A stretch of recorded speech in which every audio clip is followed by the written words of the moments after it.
crazy. You're not getting paid. And I'm like, I'm not even thinking about money right now. I'm thinking about building something. I'm trying to build a portfolio because, like I said, I had no work. So, everything with people is just everything about money, money, money, money, money. And I was more into the art of it. Hello. Hi. And welcome back to another episode of Breakroom Banter. It's a hairstylist adjacent podcast where each week two friends who also happen to be hairstylists break down our weeks in the break room. I'm your host, Hunter Walden. And I am your hostess, Ericka the Red. And our guest today is truly an icon. She has shot for some of the world's largest publications. She's traveled the world. Yeah. She's an educator. She's a leader in our industry when it comes to diversity and inclusion. And I'm so excited that you are here with us today to talk about all of those things.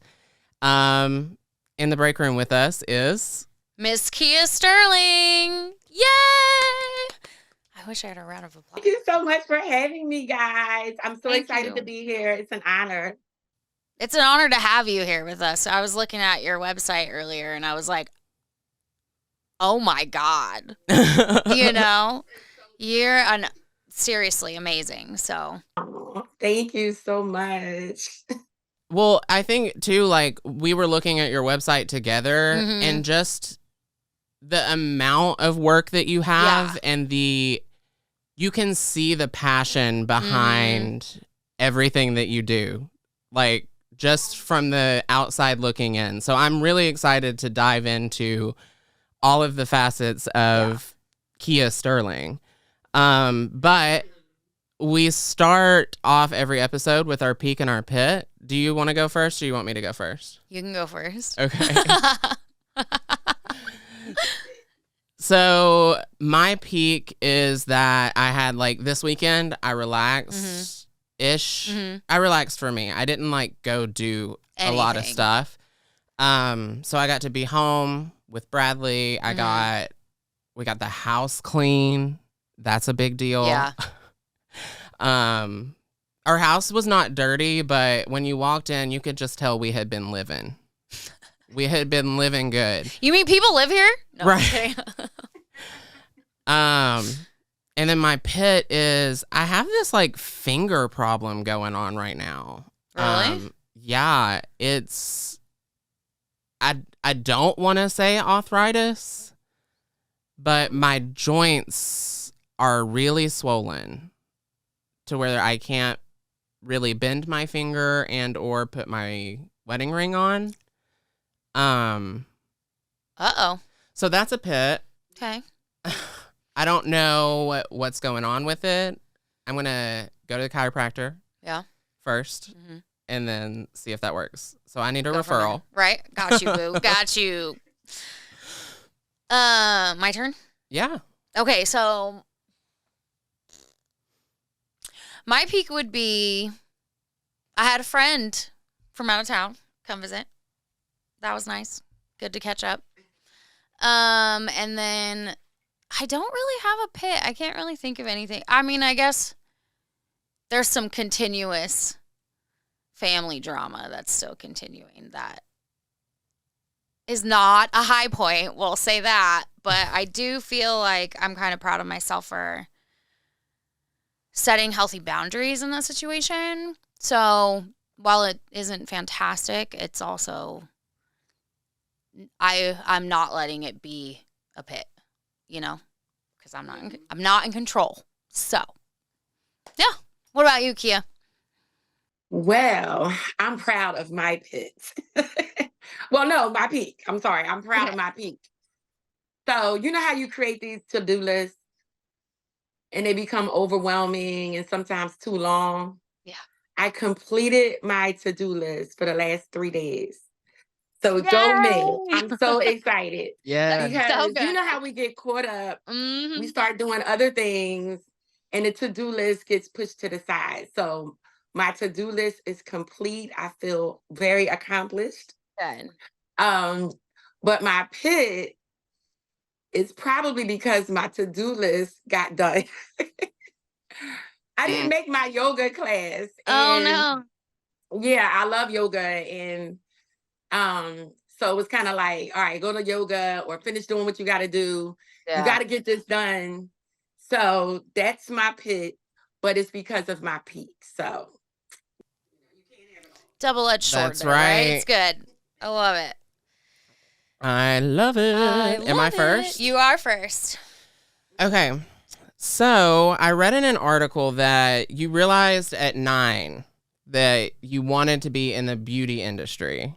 You loved watching your mom get ready and how it made her feel so beautiful. And that is a lot of your why now, that you love making people feel so beautiful. So my question for you is, did you go like immediate straight track into doing hair, or did you think, okay, maybe I need to figure out is hair my backup plan? Do I need to do something else first? Well, when I was in school, like say elementary, middle school, in my family, education was really important, and all my cousins were, prepping to go to school to get college degrees. So I figured that's what I should be doing because this is what everybody else is doing. And my parents were really a big stickler of, getting an education, making sure you go to college and graduate. But I, in the back of my head, really didn't want to do that. I was, as a preteen teen, I was so focused on fashion and beauty that I really could care less about college. But of course, I didn't say that. But my focus was definitely beauty, hair, fashion. It was kind of hidden because I didn't really want to speak on it, but they could tell because of my interest as a kid. I was also a dancer, so dance was one of my passions as well. But very early on, I was very attracted to beauty and hair, and I did go to college. Um, it's so funny because I did go to college and I set up shop in my dorm and did hair. That's right. So yeah, that was like, I knew I wanted to be a hairstylist. Yeah. And so I went to school. I had a ball in college. Don't get me wrong. It was big parties. It was a lot of fun. I didn't really want to focus on schoolwork because I was so focused on, oh girl, come on over at 3:00. Let me do your hair. And my parents were like, why are your grades slipping? And I'm like, I don't really want to be there. Yeah. So I wound up doing 2 years in college, struggled through it because I was too busy doing fashion and hair. And my focus, I just remember how my schoolmates, like even my roommate, she's a pharmacist now. Like she was so focused. She was getting straight A's in chemistry, straight A's in biology. And I was like, who cares? What's the latest haircut? Where's the Vogue magazine? Like, who cares?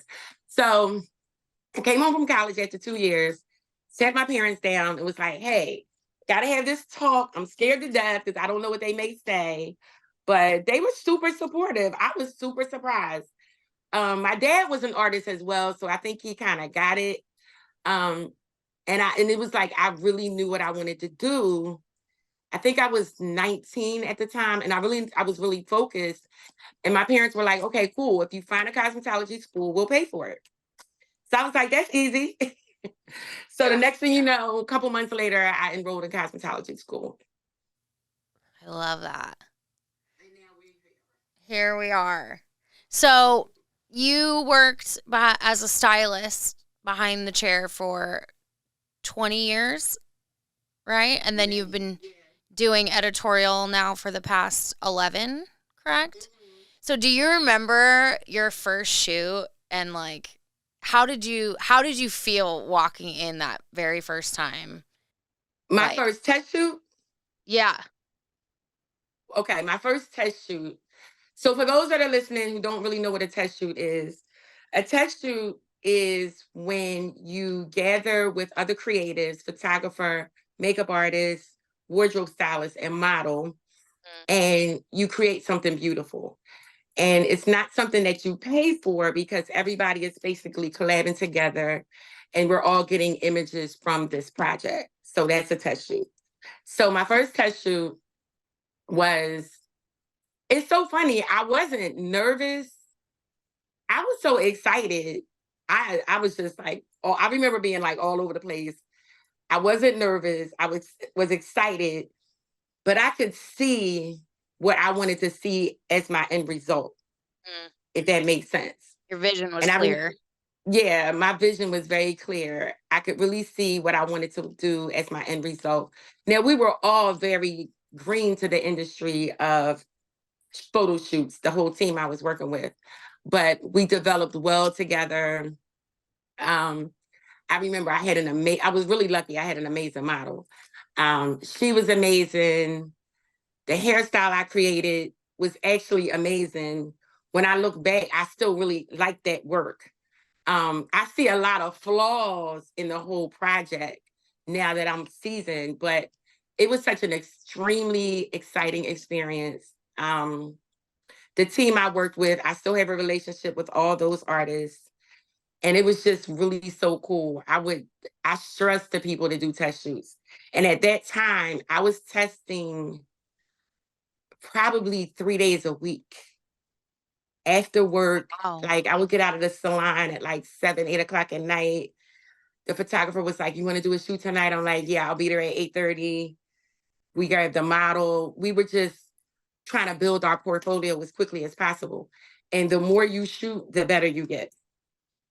Okay, I have 2 questions off of that. Number 1, if you're test shooting 3 times a week or whatever, like, is this just something you're like, okay, we're going to do it tonight after work? You get a model. Okay, cool. Boom. You get there and it's like, Now what do we do? like just off the cuff, off the top of your head, you all pull something together. Sometimes it was off the cuff, Yeah. but sometimes it was a little more planned. Like, Okay. planned meaning like a 2-day plan. Like Right. Sunday, we may plan something for Tuesday. The photographer would send a mood board out, and we would kind of work off the Okay. mood board. But sometimes in the Gotcha. very beginning, it was just kind of like off the cuff. We get there at 8 o'clock at night. We're like, okay, what are we doing? And then we just come up with something together right then and there. So that was kind of the exciting part of it. But then I learned about mood boards. Yeah. So creating a mood board is super vital to the success of any shoot. Mhm. But of course, this is in the beginning stages. I'm Yeah. excited. The makeup artist is excited. The photographer's excited. We grabbed the model. We're just doing all. And it's so funny when I look back at that work, I'm like, even though we didn't have a mood board, our communication on set was so good. And the team I was working with, I worked with all the time. So we had a chemistry. Your mood board was in your hearts. You guys were Right. connected at the heart. Right. And we had a chemistry. Go ahead. Well, I was gonna say, did you have another question? Do you want to get that? Oh yeah, I just was before? gonna ask.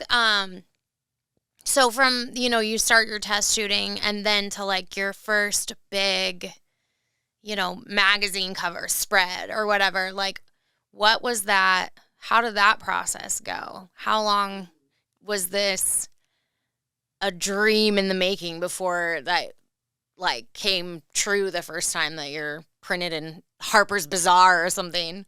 Yeah. Well, I'm gonna go back to like my first magazine cover. Mhm. I had never, I don't think at that point, it was a small local magazine. Okay. And I don't think at that point I had been published at all. Mhm. And the founder of the magazine just believed in my work. And it was a super popular magazine in Philadelphia as far as like hair and fashion. Mhm. And I was like, when he reached out to me and said, "I want you to shoot my cover," I was like, "Why? Who, me?" Like, it just didn't even make sense to me because Mhm. I really wasn't seasoned at that time at Mhm. all. Like, I think I had only done a few shoots, and he believed in me. Thank God. It was amazing. But he believed in me. And I remember we shot that cover after work on a Friday night. I think the shoot was at like 8 o'clock at night. And I was so nervous. I don't think I've ever been that nervous.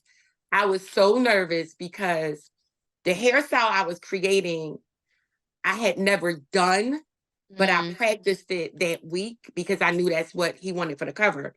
So I practiced it, but I only did it that one time. And I was just like, oh my God, this has to come out perfect. And I'm doing a model's hair and everything's coming together. And I'm like, when it was finished, I was really blown away myself. I was like, wow, you did that. It was beautiful, but it was nerve wracking Yeah. because when you look at a magazine cover, you don't even know all that goes into that cover. Mhm. It's so much work goes into those covers. And when I finally saw the final images, I was so blown away because I couldn't believe I was a part of something so amazing. Mm. So that was a really an amazing experience. 'Cause that's kind of where I look at it like that was my first official published work. I love Kareem Muhammad, he knows.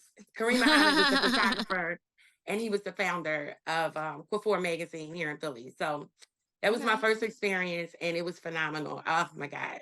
I love that. all it takes is one person to believe in you for all of Mhm. your dreams to come true. He believed in me. He believed in me when I didn't believe in myself because I was like, why would you want to put my work on your cover? Like, Yeah. you've never seen my work in print. I've never seen my work in print, you Yeah. know? Yeah, at that point, I don't think I've ever been published at that point. He was my first publication. Wow. Your first publication was a cover. No big deal. No big deal. That's just an 2011.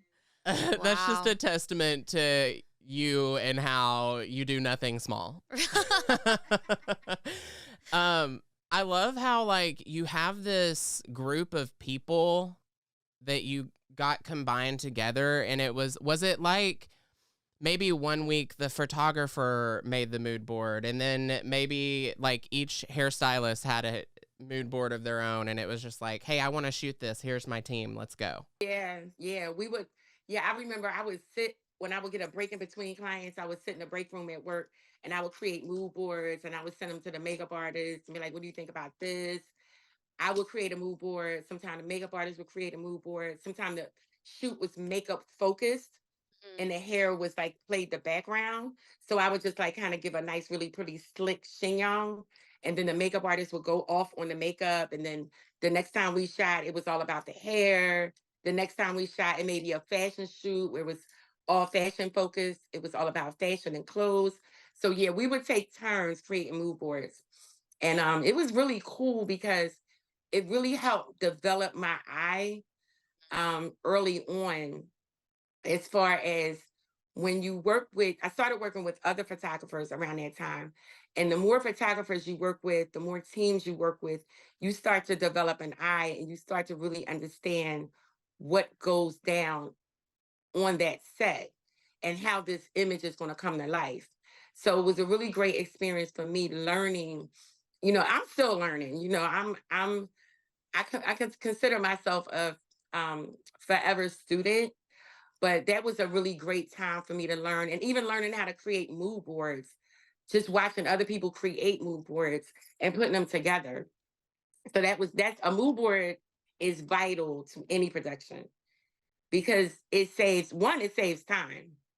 And once you start moving into work where you're getting paid, time is money.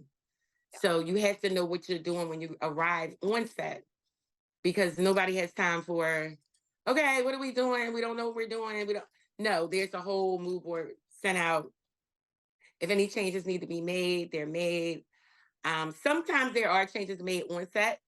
If maybe a hairstyle's not working or if a lip isn't working, let's say the makeup artist used a deep dark lip and that lip isn't working for that look, they may say, oh, let's change it to a nude lip. Oh, let's move the hair instead of the hair being down, let's move the hair over to one side. So things can change on set and you just got to be ready for it. Um, Sorry, I was so focused on listening to your I know, me answer that too. I forgot to look ahead. Um, so let's see. Okay, you talked about your first publication. Would you say that within the world of fashion and editorial and avant-garde work, print work in general, there we go, that there are levels to publications? And how long were you in the business before you had the opportunity to even be in the room? Hmm. That's a good question. Um, Let me see. So maybe, oh my God, I don't know all the years off the top of my head, but it honestly, it wasn't that long because I remember things started just moving super fast. And like in the very beginning, the photographers that I was working with, they would submit work to publications. So after we started doing test shoots, the photographers would say, okay, let's do a shoot where we can create something and I'll submit it to a publication. So that's how I got published. I don't even remember how many times I've been published, but it's been hundreds before like any like quote big magazines. Um, I had been published in smaller magazines earlier in my career, but that was a really great way to get my work in print and get it out to the public. And that was done through the photographer. So the photographer, we create a mood board, create a concept, do this amazing shoot, and then we would submit it. Sometimes it would be hair focused, and we might submit it to like a beauty magazine. Sometimes it would be fashion focused. We would submit it to a fashion magazine. But in the very beginning, that's how I got published quickly. I mean, things were moving so fast, like those first 2 or 3 years. Things were moving like so fast. When I got published in like bigger magazines the first time, I want to say like maybe 2014 or something. I don't really remember the dates, the year rather, but it was pretty early on. To my surprise, I was like, So, so all of these collections that you've created up until that point, you're creating them and then self-submitting to different publications. I had no idea that that's how that worked. yeah. You can submit a lot of magazines, not like Vogue or Harper's Bazaar or anything like that, but smaller publications. Um, they'll even you can like some of them have Instagram accounts where they say if you would like to be published, send an email to blah blah blah blah blah. So that's very common. You can just send work in, and if they'll like it, they'll give you a spread. Okay, and then do you then have to pay for the spread, or is it No, just wow, okay. yeah, you don't have to pay for it. Okay. It's We're just learning a lot right if now. if they like the work and the work speaks to their audience, they'll like gladly put it in. I love that. I do too. So you have done, I mean, like you said, Harper's Bazaar, Vogue, you've worked on set and everything like that. Was that the goal? Is that what you imagined for your career when you were 19 and telling your parents that you didn't want to go to college anymore? Is that because you knew, nope, I'm going to be an editorial, hairstylist? Is that what you were thinking? Or you just had this passion and it was so intense and the work led you there? That was not even, I can't even say the goal. I didn't even know it existed Wow. when Okay. I was 19 years old. Hmm. I knew I wanted to be a hairstylist. I wanted to make people feel beautiful. Hmm. And I thought at that time, hairstylist, you just worked in a hair salon, found a salon that was a good fit and you just worked in a salon behind the chair. I had no idea that a whole nother part of the industry existed. When I was a teenager, I used to cut out pictures in magazines and plaster them all around my room. And those images meant so much to me, but I never thought I could do that. I did think who's doing it, Hmm. but I never thought, oh, I could do that one day. Like at that time, I never thought that. Have you I'm sorry to interrupt. I have to get this question out. Have you ever thought or like taken the time to sit back and think of like young Kia in your room with all of these pictures plastered on the wall and then think that there's some little girl somewhere in Idaho or Philadelphia or Ohio with your work and your photographs that you poured your heart and soul in on her wall. Have you Wow. ever? I never thought about that. But the feeling that you felt as a young girl is the feeling that you're giving people across the world. Wow. No, I never thought about it like that, because I definitely I was it was certain images that I cut out of my magazine. And one of the hairstylists whose work was on my wall, I started following him on Instagram years ago. His name is Garen of New York. He was like big in the 80s. He shot with every supermodel. Linda Evangelista. Yep. Yes. And I had his work on my wall. And I remember following his Instagram and not knowing, really who he was, because I didn't, there was no social media back then. There was no credits in the magazine. Like, you had no idea. Like, this was before email. This is before everything. I'm old. But when I found his Instagram and I was going through his Instagram, I started crying because his work that I love so much was on his page. And I put two and two together. I was like, wait, you shot this? You did the hair for this? I got so emotional. And me and him started talking. He's amazing. He followed my page. He loves my work. And I'm just like, I can't believe that was you 20 years ago, 25 years ago. I'm obsessed. And I'm like, how is this even possible that I found the person who is sort of the reason that I wanted to become an editorial stylist, but I didn't know until years forward. So if there's a little girl sitting somewhere right now, God bless you, Pooh Bear. Oh, I got goosebumps from that. That is That's so crazy. like, I never thought about that, Yeah. but that would it's so crazy because like sometimes I'm out or at a show and somebody will walk up to me and they'll be like, oh my God, you're Kia Sterling. I love your work.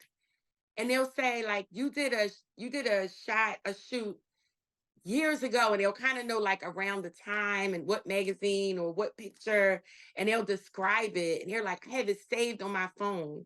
It's part of my inspiration photos. And that always touches me when people say that. I'm like, you saved my work as an inspo photo. Like, that's kind of cool. That's super cool.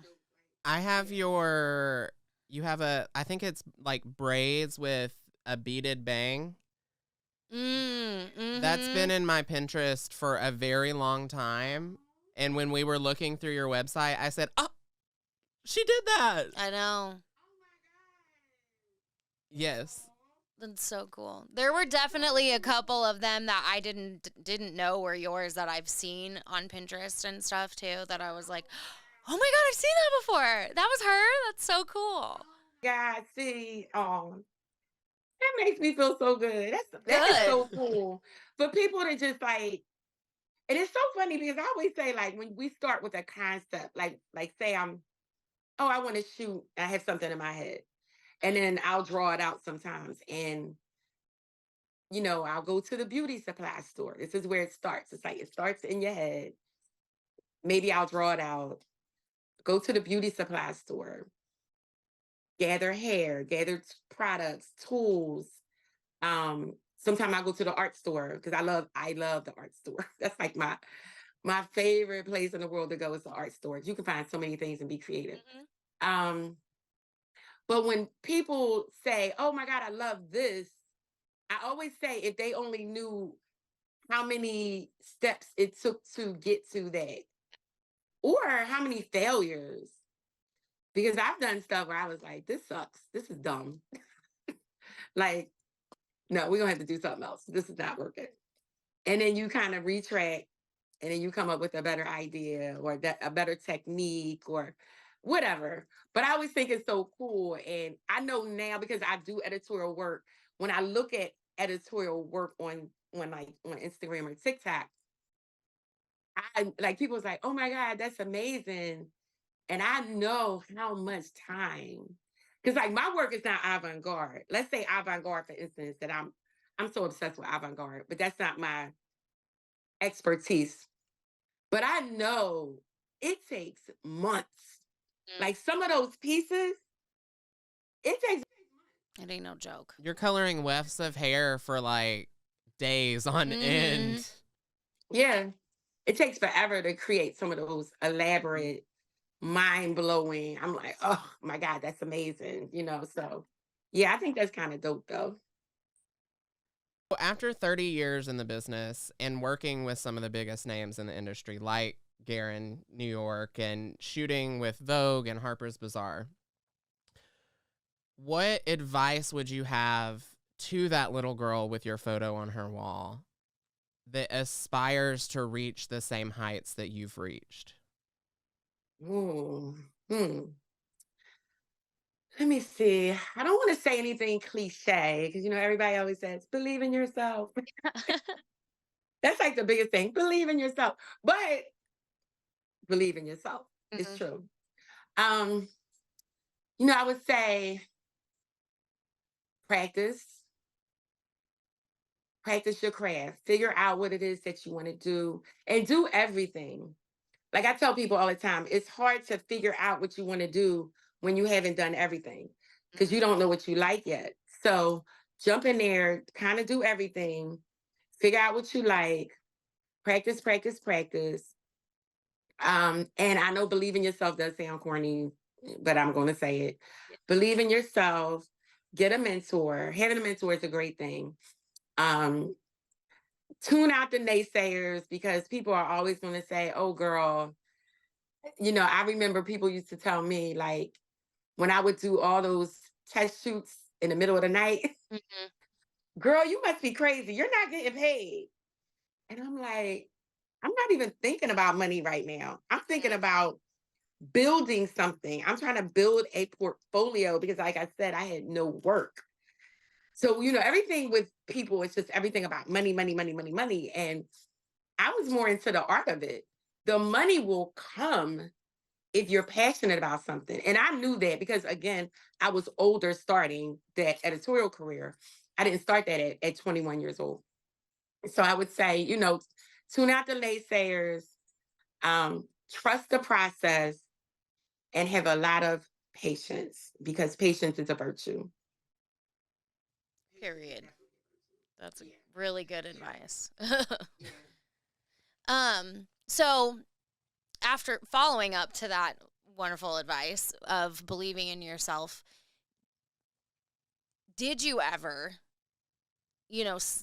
struggle with feelings of like doubt, like working with some of these bigger artists and stuff like that? Because I know I've, by way of Hunter, been in some rooms where I'm like, I don't belong here. You know what I mean? And even, the show was one of them. I'm like, I didn't even realize I was going to be around just in the same room with people. I'm not here working or anything like that, but just being in the room with some of these bigger people brings up a lot of feelings of self-doubt for myself or whatever. If and when you struggle with feelings of self-doubt, what do you say or do, or how do you handle that? Well, I think let me see, how can I answer this? I think because I was older when I started my editorial career, not my hairdressing career, because when I started my hairdressing career, I think I was like 20 years old.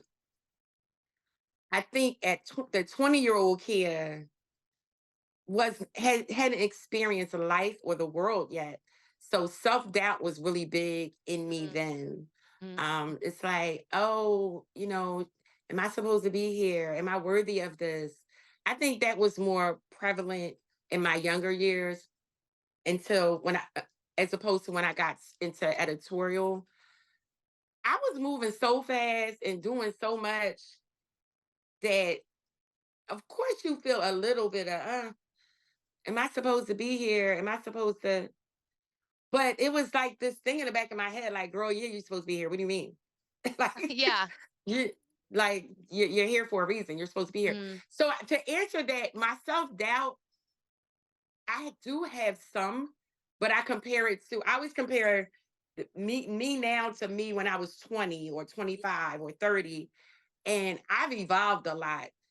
So the person I was then is definitely not the person I am now. I'm super confident. Of course, we have moments where it's like, oh, but I know how I was when I was 20. I was a mess. I was a mess. If somebody would tell me, girl, you can't do that, I would be like, okay, I guess I can't. Yeah. Like, I would believe them. Yeah. Now, if somebody says that, I'm like, why not? What do you mean? I'm going to do it. Watch. I love that. Bet. Watch me. Watch me in living color. So I think you gain confidence. I think age does play a huge part in confidence. I'm a firm believer of that. Now, somebody else may say something different. For me, getting older has helped me become more confident Yeah. because I've experienced so many other things that somebody that's 20 years old hasn't. And when we think the world is falling down and everything is horrible and the pits, and it's really never that bad. Truth. We think it's Really that bad true. at 20 years old, though. That's really good. I like what you said about comparing, your feelings of self-doubt now as to like what you used to feel versus like me. Sometimes I'm like, oh, I'm like in here doubting myself, and then I'm like, I bet they're not feeling that way. Well, it doesn't matter because it's like true. When I was 20 years old, it was probably less because I was cocky and young. But I mean, comparing yourself to yourself is really good advice, and like not letting that snowball or whatever, and being like, hey, it's not as bad as it used to be. Moving on. That's why I'm here. Things that happened at certain stages of my life when I was like, so, oh my God, I don't know if I'm worthy of this. And it's like, girl, get a grip. It's the 5 Gs. I'm gonna Good God, girl, get a grip. I'm gonna hear that in my head from now on. I love that. Girl, get a grip. What collection would you say has been your favorite, or maybe are the most proud of? Oh my God. I know, right? Tough. This is like the heart. Oh my God. They're all my babies. Right? Well, and they're also like beautiful and different, so I'm sure it's hard to choose one. Yeah, they're all my little Pooh Bears. I don't, they all mean something different. They all serve a different purpose. They're all like where I was at that time, where I was mentally, spiritually, creatively. So I don't necessarily have a favorite because they all mean something different. Oh my God, that's such a hard question. I never even thought about that. Well, that's a good answer. That's a good answer because, yeah, I mean, it is, especially as a creative, how do you pick one thing? Yeah, they have a different story. It's like, yeah. It's like trying to pick, you have 3 children, you're trying to pick your favorite kid. There's always a I favorite. would say I only have one, so he's my favorite. But I can imagine it would be hard if your kid said that to you, and there's like 5 of them. You're like, I love you all the same. I knew I was the favorite. Well, then maybe your answer for this will be different. What collection was the most fun to create? I would probably say, because this is probably a more recent one, and it was it was just a funny shoot. It was a long shoot, and it was for Afro Styles magazine, which was published. Was it last year? What's this? 23. 23. It might have been in 22 or 21, but that was like that shoot wasn't even supposed to come together like that, and it wound up being so long, and then it was just so crazy. That shoot was long. It was in the summertime.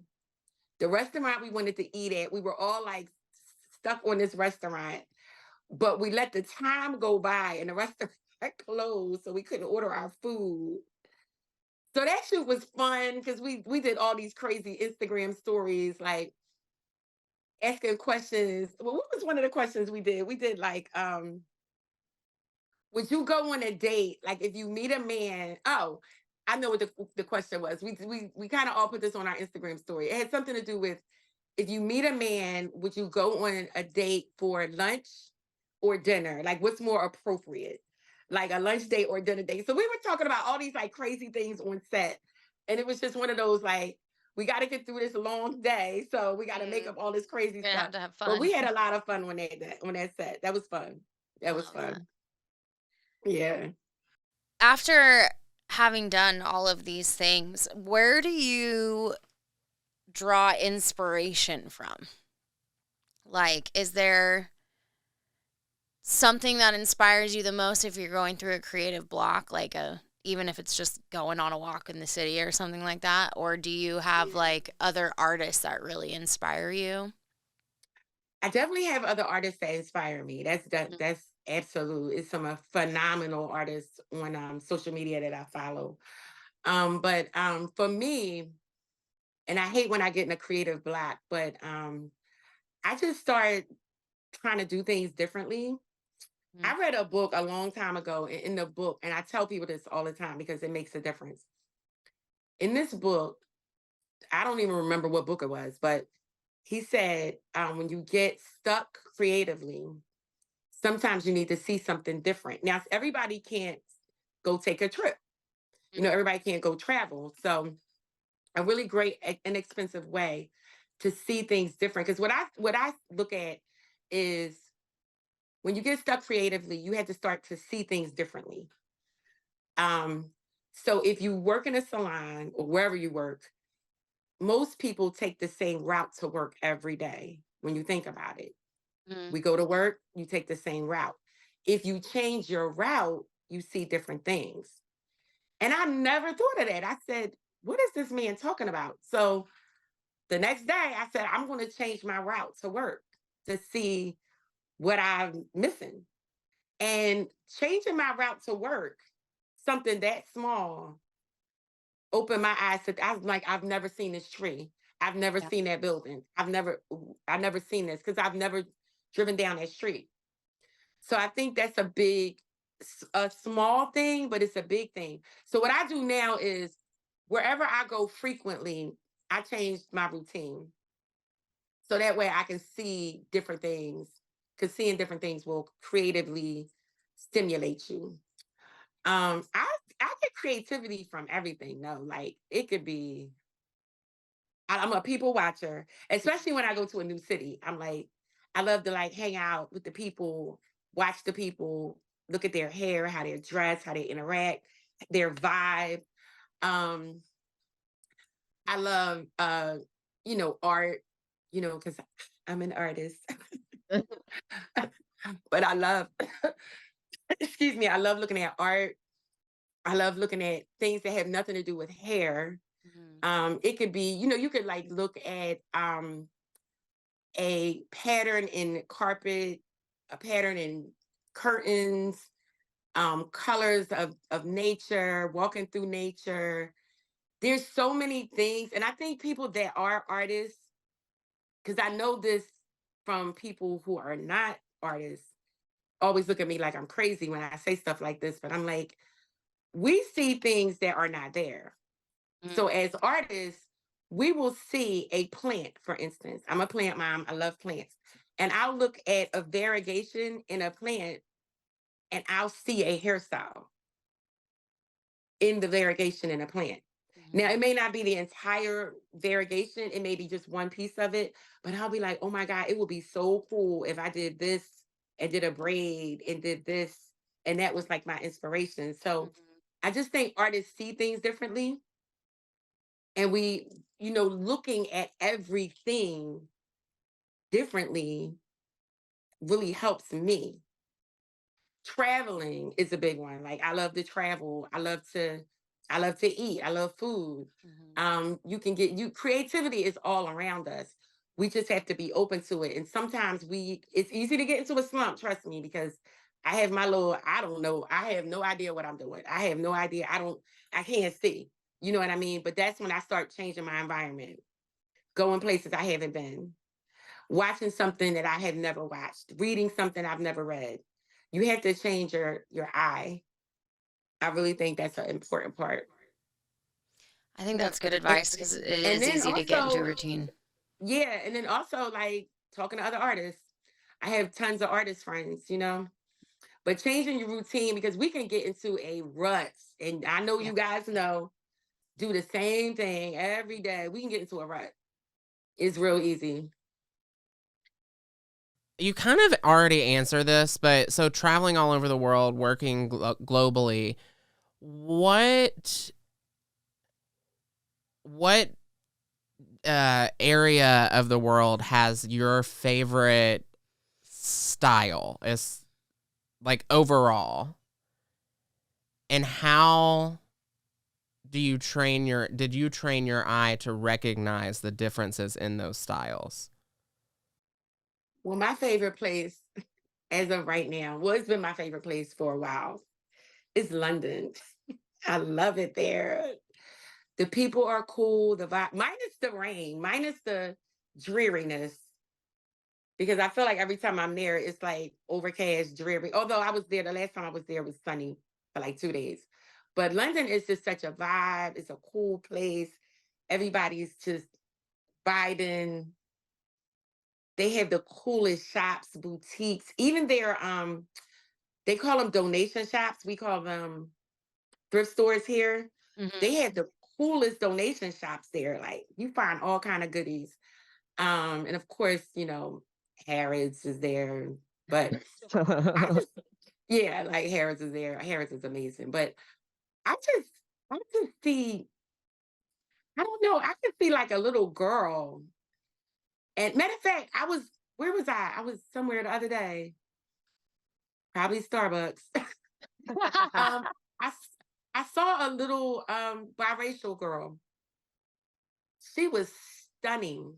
She looked like she was about 11 years old, Mhm. and her parents were with her.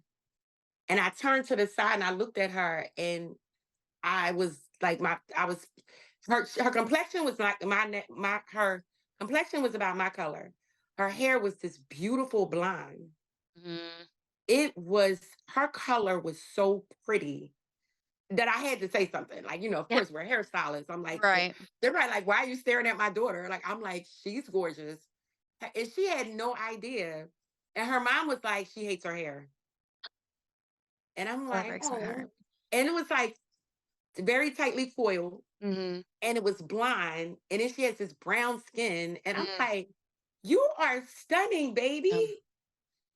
Oh my God. I'm just thinking about her. She just popped in my head. But her mom was telling me like she hated her hair. And I was like, I'm a hairstylist and people pay me Mhm. to make their hair look like hers.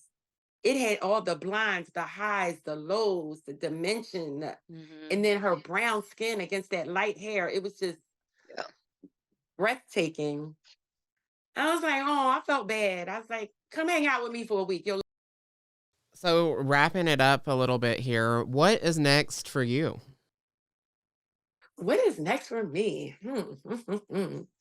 Well, I'm like one of those people, like, I'm super like free spirited. I'm like, I'm not really like, I used to have like 19,000 goals that I have to do this, that, and the other by this date. And that's like kind of annoying almost. I kind of like to go with the flow Mhm. and what makes sense next.